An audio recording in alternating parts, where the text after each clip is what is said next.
Hello, welcome to Bible Guru. Thank you for joining us on our journey through the Bible. Genesis chapter 27. When Isaac was old and his eyes were so weak that he could no longer see, he called for Esau his older son and said to him, "My son." "Here am I," he answered. Isaac said, "I am now an old man and don't know the day of my death.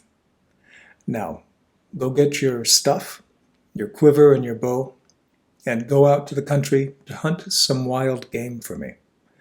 Prepare me that kind of tasty food that I like and bring it to me to eat, so I can give you a blessing before I die." A couple of really interesting things about this. One is Isaac doesn't die for quite a while. And he's calling his son Esau in to give him the blessings of the firstborn, even though God had already revealed to Rebekah that it's the younger that would be the one who would rule over the older. So it's not Esau that's supposed to be receiving the blessing. It actually should be Jacob. Now, was it a tradition to have a meal and a blessing? We don't know. There's no record of Abraham doing this with Isaac. Of course, for Abraham, he treated Isaac like his only son. Later, when Jacob, who became Israel, blesses his sons at the end of this book, there's no mention of a meal. He just called them all together and gave them blessing, or a group of oracular or prophetic sayings. This seems to be unique to Isaac, this request for food. It also seems to be the basis of his favoritism towards Esau. He hunted good meat for good meals. Isaac was a cook too, but apparently not as good with the meat. If you remember from previous chapters, he made a lentil stew. Maybe Isaac didn't like vegan preparations. Now, Rebekah was listening as Isaac spoke to Esau. When Esau left for the open country to hunt for game, to bring it back, Rebekah called her son in and said to Jacob, "Look, I overheard your father say to your brother Esau, 'Bring me some game and prepare me some tasty food to eat, so that I may give you the blessing in the presence of the Lord before I die.'" Not exactly what Isaac said. It's interesting. "Now, my son, listen carefully to what I tell you. Go out to the flock and bring me 2 choice young goats, so I can prepare some tasty food for your father, just the way he likes it. Then take it to your father to eat, so that he may give you his blessing before he dies." Now, immediately my mind asks, what's the big deal? Who cares what Isaac says? God will work out his plan no matter what we mere humans have to say about it, one way or the other. Are you with me on this? It seems clear that for Rebekah and Isaac and Esau and Jacob, this is a big deal. So Jacob said to Rebekah, his mother, "But my brother Esau is a hairy man, while I have smooth skin. What if my father touches me? I would appear to be tricking him and would bring down a curse on myself rather than a blessing." His mother said to him, "My son, let the curse fall on me. Just do what I say. Go and get them for me." If it's true that a blessing from a human can bring blessings in our future, it makes sense that a human curse would also bring you curses. But does it work like this? Can you choose who the curse falls on? If Isaac curses Jacob, how could that curse end up on Rebekah? Anyway, I don't understand her thinking or his thinking. This whole section just doesn't make sense to me. From what I understand of the Bible, if God chooses to bless you, no human being can curse you with any effect. He is the one whose blessings and curses matter. But there's something here that I think is biblical. Parents' words to their children matter. We can bless our children with our words, or we can curse them with our words. And our words that are said to or about our kids can impact them for their entire lifetimes. God uses our blessings to build up our children, and the enemy can use our curses to tear them down. The fact that Rebekah and Jacob take Isaac's words seriously is probably a good thing, even if we don't fully understand why. And it's clear as we read on that God spoke through Isaac to give the blessings and the proclamations that he intended, almost despite all the human participants in this saga. So he went, got the goats, brought them back to his mother. She prepared some tasty food just the way that Isaac liked it. Then Rebekah took the best clothes of Esau, her elder son, which she had in the house, put them on her younger son Jacob. She also covered his hands and the smooth part of his neck with goatskins. Then she handed to her son Jacob the tasty food and the bread that she had made. He went to his father and said, "My father?" "Yes, my son," he answered. "Who is it?" Jacob said to his father, "I am Esau, your firstborn. I have done as you told me. Please sit up and eat some of the game, so that you may give me your blessing." Isaac asked his son, "How did you find it so quickly, my son?" "The Lord your God gave me success," he replied. "And it's so devious, so devious." Then Isaac said to Jacob, "Come near so I can touch you, my son, to know whether you really are my son Esau or not." Jacob went close to his father, who touched him and said, "The voice is the voice of Jacob, but the hands are the hands of Esau." He did not recognize him, for his hands were hairy like those of his brother Esau. So he proceeded to bless him. "Are you really my son Esau?" he asked. "I am," he replied. Then he said, "My son, bring me some of the game to eat, so that I may give you my blessing." Jacob brought it to him, and he ate. And he brought some wine, and he drank. Then his father Isaac said to him, "Come here, my son, and kiss me." So he went to him and kissed him. When Isaac caught the smell of his clothes, he blessed him and said, "Ah, the smell of my son is like the smell of a field that the Lord blesses." May God give you heaven's dew and earth's richness, an abundance of grain and new wine. May nations serve you and people bow down to you. Be Lord over your brothers, and may the sons of your mother bow down to you. May those who curse you be cursed, and those who bless you be blessed. Only these last words reflect the blessings God had proclaimed for both Abraham and Isaac. This was God's plan, and Isaac surely knew this. But Isaac unknowingly gave the blessing God intended for Jacob.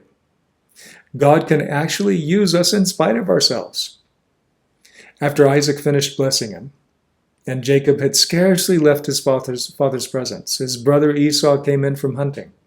He too had prepared some tasty food and brought it to his father. Then he said to him, "My father, please sit up and eat some of the game, so that you may give me your blessing." His father asked, "Who are you?" "I'm your son," he answered, "your firstborn, Esau." Isaac trembled violently and said, "Who was it then that hunted game and brought it to me? I ate it just before you came, and I blessed him. And indeed, he will be blessed." Please notice, Rebekah, when she quoted Isaac, said things slightly differently than the first narration of the discussions between Isaac and Esau. She said Isaac planned to bless Esau in the presence of the Lord. It seems now Isaac understood that God was guiding his words.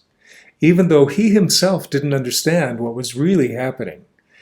Having said that, each in the family, Isaac, Rebekah, Jacob, and Esau, understood the father's words as having legal and prophetic weight. Imagine for a moment that everything you said had the weight of a legal edict. Several examples could be given. A jury pronounces a verdict in a courtroom. That has a legal weight. They've decided if a defendant was guilty of an accused crime or not. The judge then declares the punishment that fits the crime. This determines how the defendant will be treated as a result of the verdict of the jury.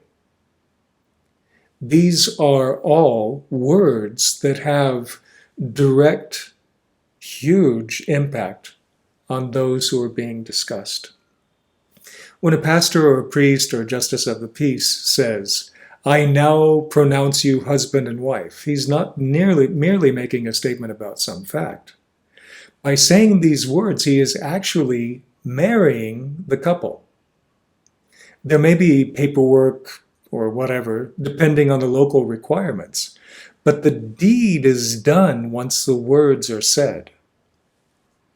Maybe we don't take our words seriously enough. There's something foreign and refreshing about how this family respected the power of Isaac's words. I think we would all be better off if we respected words. If this kind of respect for words were a lot less foreign for us. If we weighed carefully each thing that we said, understanding how the words that we say have power to do things in this world. Jesus said, out of the abundance of the heart, the mouth speaks. God created the universe with his words. We would create a better world if everything that came from our hearts and then out of our mouths were blessings and treasures. When Esau heard his father's words, he burst out with a loud and bitter cry and said to his father, "Bless me. Me too, my father." But he said, "Your brother came deceitfully and took your blessing." Esau said, "Isn't he rightly named Jacob? This is the second time he's taking advantage of me. He took my birthright and now he's taking my blessing." Then he asked, "Haven't you reserved a blessing for me?" Isaac answered Esau, "I've made him lord over you and have made all his relatives his servants. And I have sustained him with grain and new wine. So what can I possibly do for you, my son?" Esau said to his father, "Do you have only one blessing, my father? Bless me too, my father." Then Esau wept aloud. His father Isaac answered him, "Your dwelling will be away from earth's richness, away from the dew of heaven above. You will live by the sword, and you will serve your brother. But you will throw his yoke from off your neck when you grow to be restless." Esau held a grudge against Jacob because of the blessing his father had given him. He said to himself, "The days of mourning for my father are near. Then I will kill my brother Jacob." Isaac's words are more of a prophetic pronouncement than a blessing, and Esau does not like it one bit. One can't blame him for not liking the blessing, but his murderous intent is destructive both to him and to his family. When Rebekah was told what her older son Esau had said, she sent for her younger son Jacob and said to him, "Your brother Esau is planning to avenge himself by killing you. Now then, my son, do what I say. Flee at once to my brother Laban in Haran. Stay with him for a while until your brother's fury subsides. When your brother is no longer angry and he forgets what you did to him, I'll send word for you to come back from there. Why should I lose both of you in one day?"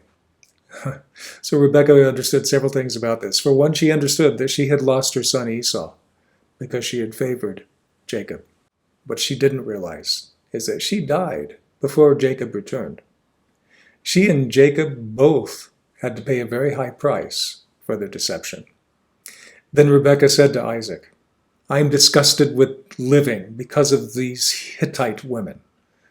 If Jacob takes a wife from among the women of this land, from the Hittite women like these, my life will not be worth living. This is another manipulation. Although the words may be true, she's only saying this to Isaac so that he'll send Jacob away, far enough away that Esau can't kill him. More about that in the next chapter. I think we all really need to think and pray about the importance of our words and how our blessings and our cursings have genuine impact on this world. The Bible teaches us to bless and not to curse, to be people that are giving, not constantly people who are receiving, to be people whose overflow of blessings extend to everybody who's around us, to be a people whose words build others up and do not tear them down. God help us to be a people who give blessings with our words, like Isaac did to Jacob. And one can only wish that he had been able to do so with Esau as well.